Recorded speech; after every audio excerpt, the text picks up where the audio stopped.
బ్రహ్మచారిగా మళ్ళీ పుట్టెనంట బాలకృష్ణుడే మల్లికార్జున ముత్య అప్పాజిగా అవతరించే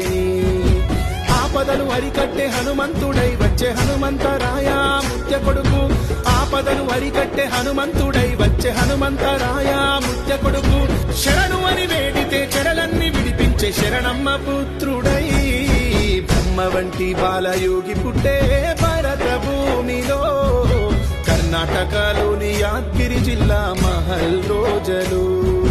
బ్రహ్మచారిగా మళ్ళీ పుట్టెనంట బాలకృష్ణుడే మల్లికార్జున ముత్య అప్పాజిగా అవతరించెనే